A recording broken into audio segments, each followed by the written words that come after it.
नमस्कार दोस्तों, मेरा नाम है प्रवीण और आप देख रहे हैं पाविका प्लेटसीज चैनल को एक बार फिर से। तो आज मैं लिखूँ आपके लिए बहुत ही important numerical again from the strength of material.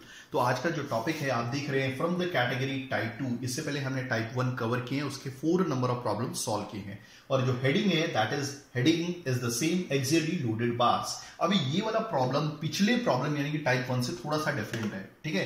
तो आज हम इसी के बारे में चर्चा करेंगे, बात करेंगे यानी कि सॉल्व करेंगे। बट आगे बढ़ने से पहले अगर आपने मेरा चैनल सब्सक्राइब नहीं किया तो प्लीज ये आपसे बहुत बड़ी सी रिक्वेस्ट कि आप मेरा चैनल सब्सक्राइब कीजिए, लाइक एंड शेयर करना मत भूलिएगा ताकि मैं ऐसे ही एजुकेशन वीडियोस आपके लिए हमेशा पर लेके आता हूं। और इसी वीडियो के डिस्क्रिप्शन बॉक्स में अगर आप देखेंगे तो आपको एक लिंक मिलेगा जहां से आप इसी चैप्टर यानी कि जो हमारी प्लेलिस्ट का नाम है सिंपल स्ट्रेसेस एंड स्ट्रेन के तमाम टॉपिक्स आप डाउनलोड कर सकते हैं, किसी को सजेस्ट कर सकते हैं, डाउनलोड कर सकते हैं, बता सकते हैं अपने फ्रेंड्स कलीग्स को। और एक छोटी सी रिक्वेस्ट है, अगर आपको लगता है कि हमारे चैनल की वजह से आपको कुछ बेनिफिट हुआ है, क्योंकि काफी सारे आए दिन काफी सारे कमेंट्स आते हैं कि सर हमारा एग्जाम बहुत अच्छा गया और मुझे हाईएस्ट मार्क्स मिले और मैं पास हो गया काफी अच्छे नंबरों से, जो मैंने एक्सपेक्ट भी नहीं किया था। तो एक छोटी सी रिक्वेस्ट है कि डोनेट कीजिएगा और उसका भी लिंक जो है डिस्क्रिप्शन बॉक्स में दिया हुआ है और it is up to you आप कितना डोनेट करना चाहते हैं, क्योंकि आपको मालूम है कि ये वीडियोस बनाने में काफी मेहनत लगती है। तो चलिए इस क्वेश्चन को करते हैं, ज्यादा टाइम लेते हुए अपनी नेटिव लैंग्वेज में हिंदी में इसे समझेंगे, साथ में लिखेंगे गिवन डेटा और डायग्राम भी बनाना बहुत जरूरी होता है। मगर ये क्वेश्चन स्पेशल है क्योंकि इसमें डायग्राम ऑलरेडी दिया हुआ है, क्योंकि आपको मालूम है मेरी कोशिश रहती है कि अगर सपोज कभी भी कोई भी डिफिकल्ट क्वेश्चन आ जाता है एग्जाम में तो at least you must write, you should write given data या फिर डायग्राम तो आपको बनाना चाहिए। एटलीस्ट देयर में be a possibility of getting 1 marks, 1 marks तो मिलेगा, या फिर 10 मार्क्स का क्वेश्चन है तो 2 मार्क्स मिलेंगे। मगर अगर आप मेरे स्टूडेंट हैं तो मेरी यही कोशिश है कि पूरा क्वेश्चन आप अटेम्प्ट करें। 10 आउट ऑफ 10, 5 आउट ऑफ 10 ले, मीन्स 5 आउट ऑफ 5 ले, 10 आउट ऑफ 10 ले। तो चलिए स्टार्ट करते हैं हमारे ये क्वेश्चन, साथ में लिखते हैं given data. Okay, a steel bar ABCD of cross sectional area 500 mm square is acted upon by a force as shown in figure. एक स्टील बार है जैसा कि आप देख रहे हैं। वैसे तो ये जो स्टील बार है एक साइड से ये मैंने डैश डैश किया हुआ रेड कलर से, मतलब एक साइड से ये दीवार में धंसा हुआ है, दीवार के अंदर है, दूसरी साइड से ये फ्री है। आप देख रहे हैं कि जो साइड फ्री है वहां पर एक्सियल फोर्स एक्ट कर रही है, यानी कि जो बार है, ठीक है, राइट साइड से टेंशन में है। कहने का मतलब एक फोर्स है जो खींच रही है इस रॉड को विद 45 किलो न्यूटन। ओके, और उसका क्रॉस सेक्शन एरिया दिया है। देखिए काफी स्टूडेंट्स को क्रॉस सेक्शन एरिया और लैटरल सरफेस एरिया नहीं समझ में आता, ठीक है। अब देखिए अगर एक स्टील रॉड है, आप फ्रंट से देखते हैं तो आपको ऐसा लेंथ ही दिखेगी और कुछ नहीं दिखेगा, ओके। बट साइड से देखेंगे, ठीक है, जैसे मैं ये क्या बोलते हैं अपने ये डस्टर को देख रहा हूं तो फ्रंट से देख रहा हूं, देखिए फ्रंट से देख रहा हूं तो आपको सिर्फ एक रेक्टेंगल ही दिखेगा, ठीक है। बट साइड से देखूंगा तो ये वाला जो एरिया होता है इसी को क्रॉस सेक्शन एरिया बोलते हैं, ठीक है। क्लियर हो गया? ओके। और आपकी जो एक्सियल फोर्स होती है जिस डायरेक्शन में इसकी खुद की एक्सिस है उसी डायरेक्शन में होती है, यानी कि एक्सियल फोर्स कुछ ऐसा काम करेगी। तो अभी फिलहाल ये स्टील रॉड है और इसका जो क्रॉस सेक्शन एरिया है, अभी ऐसा तो कुछ नहीं दिया हुआ है कि जो स्टील रॉड है या स्टील बार है आपका उसका क्रॉस सेक्शन एरिया सर्कुलर है या फिर स्क्वायर है, जैसा कि आप देख रहे हैं। मान लीजिए अगर ये स्टील रॉड होता तो इसका जो ये वाला क्रॉस सेक्शन एरिया है, मतलब ये पूरा का पूरा ये क्या है, रेक्टेंगुलर फॉर्म में दिख रहा है या फिर स्क्वायर फॉर्म में दिख रहा है। वैसे तो ये रेक्टेंगुलर फॉर्म में ही दिख रहा है, रेक्टेंगुलर फॉर्म में। तो ये वाला क्रॉस सेक्शन, मान लीजिए कि इसका जो क्रॉस सेक्शन एरिया है सर्कुलर है, उससे हमें कोई लेना देना भी नहीं है क्योंकि क्रॉस सेक्शनल एरिया डायरेक्टली दिया हुआ है, ठीक है। तो this is your cross sectional area, कितना दिया हुआ है, that is your 500 mm square. Clear हो गया?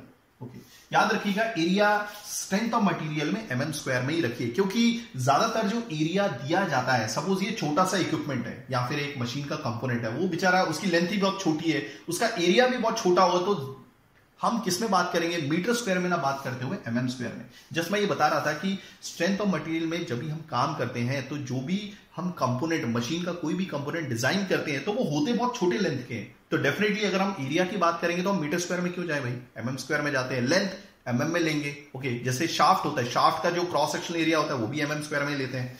ओके, तो ये डिपेंड करता है अपनी फ्लेक्सिबिलिटी के हिसाब से कि आप किस में लेना चाहते हैं, ठीक है।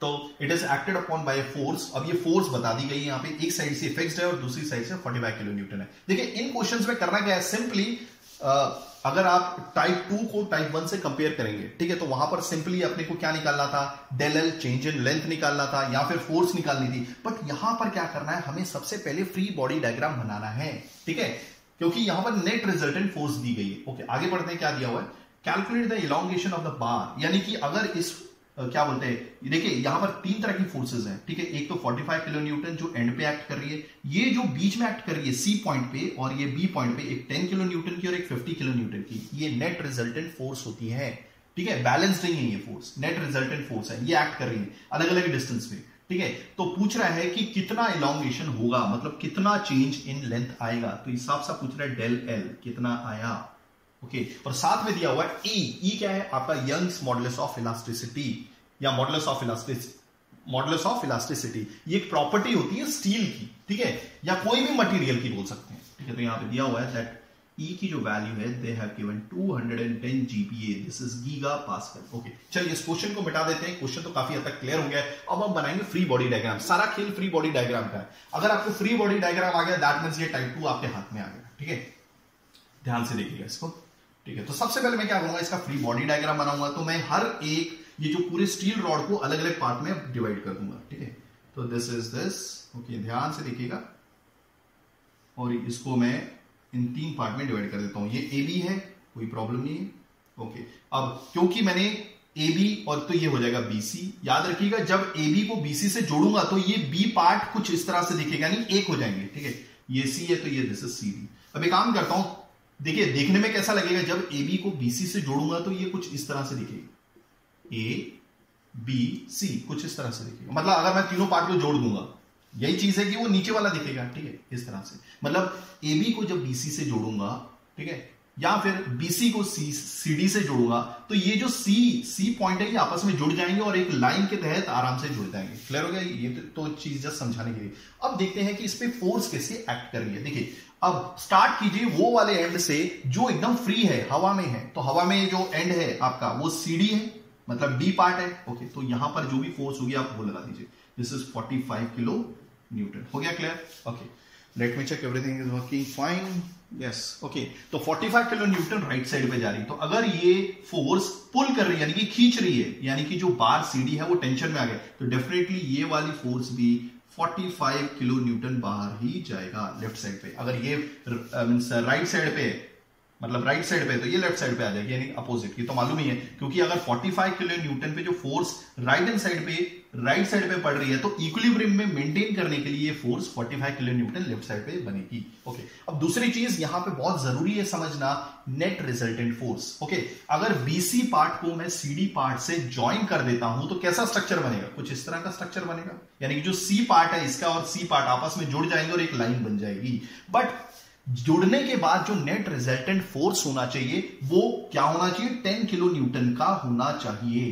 देखिए सी पार्ट पे जो नेट रिजल्टेंट फोर्स है वो 10 किलो न्यूटन की होनी चाहिए। कब, जुड़ने के बाद, जब बीसी पार्ट, ये जो स्टील रॉड है, स्टील बार है, जो बीसी पार्ट और सीडी पार्ट को जब हम जोड़ेंगे तो जुड़ने के बाद ये जो सी पॉइंट है ये आपस में जुड़ के एक लाइन बन जाएंगे और आपका जो नेट रिजल्टेंट फोर्स है वो 10 किलो न्यूटन लेफ्ट साइड पे होना चाहिए। अब सबसे पहले बात है कि नेट रिजल्टेंट फोर्स क्या है। नेट रिजल्टेंट फोर्स डेफिनेटली याद रखिएगा, मतलब दोस्तों नेट रिजल्टेंट फोर्स क्या होता है प्यारे बच्चों, ये एक डिफरेंस होता है किसका, इन दोनों फोर्सेस का। अब देखिए सीडी पर तो दोनों फोर्स क्लियर है, यहां पे दिख रही है आपको, ओके। बट ये बीसी पे कौन सी फोर्स पड़ेगी, याद रखिएगा, समझ में आ रहा है, इन दोनों पार्ट को हम ज्वाइन कर रहे हैं, ज्वाइन करने की वजह से जो नेट रिजल्टेंट फोर्स है वो 10 किलो न्यूटन होनी चाहिए और उसकी डायरेक्शन 10 किलो न्यूटन यानी कि लेफ्ट हैंड साइड पे होनी चाहिए। फिलहाल अभी हमें बी पार्ट से कोई लेना देना नहीं है, इसको छोड़ दो, ए बी रॉड को छोड़ दो, ठीक है।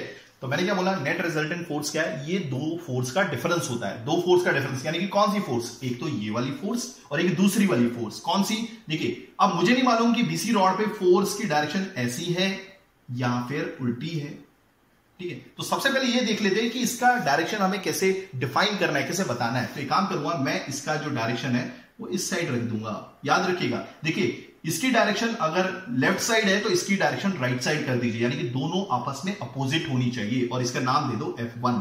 ये भी क्लियर हो गया। अगर ये राइट साइड पे है, बीसी रॉड के राइट साइड पे, यानी कि बीसी रॉड के सी पॉइंट पे अगर जो फोर्स पड़ रही है F1 वो राइट साइड पे है, तो डेफिनेटली इस बीसी रॉड को इक्विलिब्रियम में मेंटेन करने के लिए फोर्स F1 इस डायरेक्शन में होगी। हो गया क्लियर। अब ये तो क्लियर हो गया। अब मैंने ऑलरेडी बोला था कि नेट रिजल्टेंट फोर्स क्या होती है, दिस माइनस दिस, कौन सी, F1 minus 45 kilo Newton. Okay, but ये डिपेंड करता है कि फोर्स कौन सी बड़ी है, F1 बड़ी है या 45 किलो न्यूटन बड़ी है। ये डिसाइड करेगा हमारी नेट रिजल्टेंट फोर्स। तो देख लीजिए कौन सी बड़ी है। देखिए, क्या हमें F1 माइनस 45 लिखना है या फिर हमें 45 माइनस F1 लिखना है। तो ये लिखेगा, में से डिसाइड कौन करेगा, ये डिसाइड करेगा आप नेट रिजल्टेंट फोर्स की डायरेक्शन। आप ये देखिए कि क्या बोलते हैं, नेट रिजल्टेंट फोर्स की डायरेक्शन किस साइड है, लेफ्ट साइड है। ओके, इन दोनों फोर्सेस में से किसकी डायरेक्शन मैच होती है नेट रिजल्टेंट फोर्स की डायरेक्शन के साथ। तो देखिए, नेट रिजल्टेंट फोर्स की डायरेक्शन लेफ्ट साइड है और इन दोनों फोर्सेस में से किस फोर्स की डायरेक्शन मैच होती है इस नेट रिजल्टेंट फोर्स के साथ। तो डेफिनेटली 45 किलो न्यूटन की ही होती है, क्योंकि ये भी लेफ्ट साइड एक्ट कर रहा है। तो कौन सा सही है हमारा, मतलब 45 किलो न्यूटन बड़ा है, तो दैट मींस ये रॉन्ग हो जाएगा और ये राइट हो जाएगा। हो गया क्लियर। तो दैट मींस मैं यहां लिख देता हूं, देखो 45 माइनस F1, और इन दोनों का जो डिफरेंस होता है वो किसके बराबर होगा, 10 किलो न्यूटन के बराबर होगा। तो देयरफॉर 45 यहां पे रखिए, 10 यहां पे प्लस है तो यहां पर आ जाएगा माइनस, और ये नेगेटिव F1 यहां पर आ जाएगा। So therefore 45 minus 10 is 35 kilo Newton F1 हो गया, इक्वल टू F1। हो गया क्लियर। तो यहां पर F1 की वैल्यू कितनी आ गई, 35 किलो न्यूटन। तो यहां पे आप F1 मिटा दीजिए, this is 35 kilo Newton. Okay, यहां पर भी आप मिटा सकते हैं और डायरेक्टली वैल्यू लिख सकते हैं।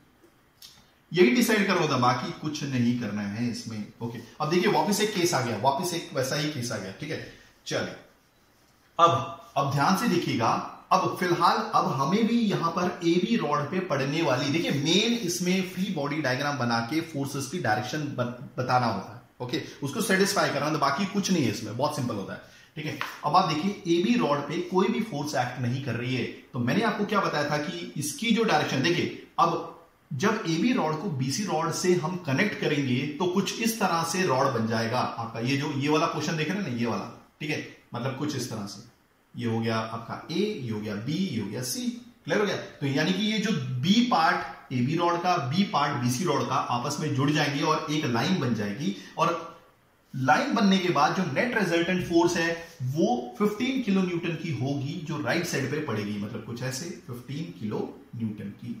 ठीक है, ओके, तो नेट रिजल्टेंट फोर्स अब क्या है, ये 15 किलो न्यूटन, यानी कि ये 15 किलो न्यूटन क्या है, नेट रिजल्टेंट फोर्स होती है दो फोर्स का डिफरेंस। अभी कौन सी दो फोर्स का डिफरेंस, फिलहाल तो हमें ए बी रॉड पे पड़ने वाली फोर्स का डायरेक्शन ही नहीं मालूम है। तो मैंने आपको कैसे बताया है, देखिए अगर देखिए ए बी रॉड किससे कनेक्टेड होगा, बीसी से। ओके, तो बी पार्ट के फोर्सेस को ध्यान से देखिएगा। अभी बी पार्ट पे जो फोर्स है वो आपकी लेफ्ट साइड पड़ रही है। ठीक है, तो ये वाली फोर्स इस साइड पड़ेगी, यानी कि दोनों फोर्स हमेशा याद रखिए अपोजिट डायरेक्शन में चाहिए, अपोजिट डायरेक्शन में। हो गया क्लियर। तो अब देखिए इसकी फोर्स डिफाइन होगी, मान लीजिए इसका नाम है F2। ओके, अगर ये बाहर की साइड जा रहा है तो इक्विलिब्रियम में मेंटेन करने के लिए एबी रॉड को F2 बाहर की साइड ही होगा। क्लियर हो गया। अब डिफाइन करना है, देखिए नेट रिजल्टेंट फोर्स मतलब डिफरेंस बिटवीन टू फोर्सेस। तो डिफरेंस बिटवीन कैसे लिखेंगे, F2 माइनस 35 लिखें या फिर 35 माइनस F2 लिखें। ये कौन डिसाइड करेगा, आपकी नेट रिजल्टेंट फोर्स की डायरेक्शन। तो नेट रिजल्टेंट फोर्स की डायरेक्शन कौन सी है, इसको भूल जाना, याद रखिएगा, इसको भूल जाना, बाकी बस अभी बी पार्ट पे आप कॉन्सेंट्रेट कर रहे हो। ठीक है, तो ये कौन डिसाइड करेगा, आपकी नेट रिजल्टेंट फोर्स की डायरेक्शन। तो नेट रिजल्टेंट फोर्स की डायरेक्शन क्या है, राइट हैंड साइड है। तो आप देखिए इन दोनों फोर्सेस में से कौन सी डायरेक्शन, यानी कौन सी फोर्स की डायरेक्शन राइट हैंड साइड है। तो डेफिनेटली F2 की डायरेक्शन इस मतलब नेट रिजल्टेंट फोर्स की डायरेक्शन से मैच होती है। तो दैट मींस F2 बड़ा है, तो that means F2 minus 35 is correct, और ये हो जाएगा रॉन्ग। ओके, तो यहां पे लिख देता हूं, therefore F2 minus 35 is equal to कितना आएगा, 15। So therefore F2 is equal to ये 15, ये नेगेटिव 35 राइट साइड जाएगा तो 35, so that will be 50 kilo Newton. So this is your F2। तो फाइनली हमने डिफाइन कर लिया कि F2 कितनी है, 50 किलो न्यूटन। हो गया। तो यहां पर भी आप डिफाइन कर दीजिए, so this is also 50 kilo Newton. Clear हो गया। अब हमारा क्वेश्चन लगभग हो गया है, हमारा फ्री बॉडी डायग्राम रेडी है। हमें क्या फाइंड आउट करना था, डेल एल। तो सबसे पहले हम स्टार्ट करते हैं आपके रॉड ए बी से। देखिए क्वेश्चन अभी देखिए इसमें काफी चीजें हैं। Let me check how much is the time, हमारे 14 या 15 मिनट हो गए। अब हम थोड़ा सा फास्ट कर लेंगे। ओके, सो सबसे पहले हम देख लेते हैं फॉर्मूला कैसे जनरेट होता है। ओके, मॉडुलस ऑफ इलास्टिसिटी कैसे कनेक्टेड है, sigma upon E, normal stress upon linear strain. अगर इसका फॉर्मूला देखेंगे तो P upon cross section area upon change in length upon this one original length. Okay, ध्यान से देखिए P अपॉन ए, ये पलट के सामने आ जाएगा, ओके, कुछ इस तरह से दिखेगा। ओके, हमें क्या चाहिए था, डेल एल। तो काम करता हूं, सबसे पहले मैं ई को यहां पे लिख लेता हूं, जैसे P upon A into L upon del L. Okay, हमें चाहिए था डेल एल, तो इसको यहां पे ले लीजिए, ई को नीचे ले लीजिए, equal to P upon A into L upon capital E. Clear हो गया? ओके, तो डेल एल अभी मैं किस रॉड के लिए निकाल रहा हूं, ए बी रॉड के लिए निकाल रहा हूं। ओके, तो फॉर्मूला पी में कितनी फोर्स पड़ रही है? Okay, so that is your P is means force. Okay, तो फोर्स है 50 किलो न्यूटन की, तो किलो को एब्जॉर्ब करा लीजिए। एल ओरिजिनल लेंथ कितनी है आपकी 0.5 मीटर। याद रखिएगा हम एमएम में ले रहे हैं, तो 0.5 मीटर को एमएम में बनाने के लिए 1000 से मल्टीप्लाई कीजिए, तो कितनी हो जाएगी लेंथ? 500 mm। ठीक है, डिवाइड बाय योर किसका area, cross section area already दिया हुआ है mm स्क्वायर में, that is your 500 mm square. E की वैल्यू याद रखिएगा ये जीपीए में है। अगर आप इस ई की वैल्यू को एक चीज बताना चाहूंगा कि ये जो 1 जीपीए होता है वो आपके 1 किलो न्यूटन पर एमएम स्क्वायर के बराबर होता है। ठीक है, तो मैं यहां पर 210 जीपीए को क्या लिख सकता हूं, 210 किलो न्यूटन पर एमएम स्क्वायर। तो याद रखिएगा इस ई की वैल्यू में जो के है यानी कि किलो को एब्जॉर्ब करा लीजिए, तो ये आ जाएगा 210 इंटू 1000। हो गया? अब आप निकाल लीजिए del L. So del L A B कितना है, elongation in length A B का आया है, this is coming out to be 0.25 mm, 0.25 mm। ठीक है, तो ये जो भी आया है मैं यहां पे लिख देता हूं 0.25 mm। तो हमें पूरी लेंथ में कितना इलॉन्गेशन है यानी कि कितना चेंज है वो फाइंड आउट करना है। ठीक है, तो अब आप देख रहे हैं कि जो इंडिविजुअली जो क्या बोलते हैं रॉड आए हैं, क्लियर हो गया? अब इसमें भी इस रॉड को खींचा जा रहा है, इस पार्ट में भी रॉड को खींचा जा रहा है, इसमें भी खींचा जा रहा है, तो अल्टीमेटली जो फाइनल चेंज आएगा वो भी इलॉन्गेशन ही आएगा। क्लियर हो गया? इसमें भी इलॉन्गेशन हो रहा है, इसमें भी इलॉन्गेशन, इसमें भी इलॉन्गेशन। तो वैसे ही मैं सभी रॉड्स का निकाल दूंगा। ठीक है, अब वैसे ही मैं ये भी लिख लूंगा वापस पी। अब मैं कौन से रॉड के लिए कर रहा हूं, दैट इज बीसी रॉड के लिए। ओके, तो बीसी रॉड के लिए इसकी क्या बोलते हैं पी यानी कि फोर्स कितनी, 35 किलो न्यूटन। तो 35 इंटू 1000 को मैं मींस किलो को एब्जॉर्ब करा लूंगा। लेंथ, इसकी लेंथ कितनी है 1 मीटर यानी कि 1000 mm। मैंने ऑलरेडी बोला था कि 1 मीटर को आप mm में कन्वर्ट कर लीजिए 1000 से मल्टीप्लाई करके। ओके, एरिया तो कितना रहेगा आपका, उतना ही रहने वाला है क्योंकि एक ही रॉड का पार्ट है ये। ठीक है, ओके, देन ई कैसे लिखेंगे, 210 इंटू 1000। अगर आप इसको भी निकालेंगे तो this is coming out to be कितना आ रहा है, दिस इज 0.35 mm। ठीक है, तो काम करता हूं यहां पे लिख देता हूं डेल, इसको भी अच्छा लिखता हूं del L A B, del L B C equal to 0.35 mm। हो गया? नेक्स्ट, ओके, चलिए आगे बढ़ते हैं। अब निकालेंगे del L C D. Okay, तो डेल एल सी डी क्या हो गया, पी की वैल्यू कितनी है 45 किलो न्यूटन। यहां पर जो पड़ने वाली फोर्स है वो 45 है, किलो को एब्जॉर्ब करा लीजिए। ओके, इंटू एल कितना है 1.5 मीटर, तो आप इसे 1000 से मल्टीप्लाई कीजिए। Okay, then area is 500 mm square, E 210 into 1000। Okay, आप इसे भी मल्टीप्लाई करेंगे, डिवाइड कर देंगे, तो this is coming out to be 0.675 mm। Okay, अब आप देख रहे होंगे कि भाई मैंने यूनिट कैसे लिख दी, तो देखिए जरा फॉर्मूला देखिए इसका। ठीक है, पी की यूनिट क्या है न्यूटन। ओके, एल की यूनिट क्या है mm। ठीक है, एरिया की यूनिट mm स्क्वायर। ओके, ई की यूनिट क्या है न्यूटन पर mm स्क्वायर, ये पलट के mm स्क्वायर ऊपर आ जाएगा। ओके, ये कैंसिल, न्यूटन कैंसिल, mm बच गया, इसलिए यूनिट आ गई। अब आपको क्या करना है, तीनों को प्लस करना है, 0.675, 0.25, 0.35। तो total change in length that is coming out to be कितना है, ये फाइनली आया कितना है 1.275 mm। तो आई होप आपको चीजें समझ में आई होंगी। इसमें क्या मेन कंसिडरेशन है, only what you have to do is finally you have to decide that which force is acting in which direction. Free body diagram में आपको यही डिसाइड करना है कि एक्सियल फोर्स कौन से डायरेक्शन में एक्ट करेगी और आपकी कंडीशन सेटिस्फाई होती है नहीं होती है, ये चीजें देखनी। तो थैंक्स फॉर वॉचिंग, धन्यवाद, थैंक यू।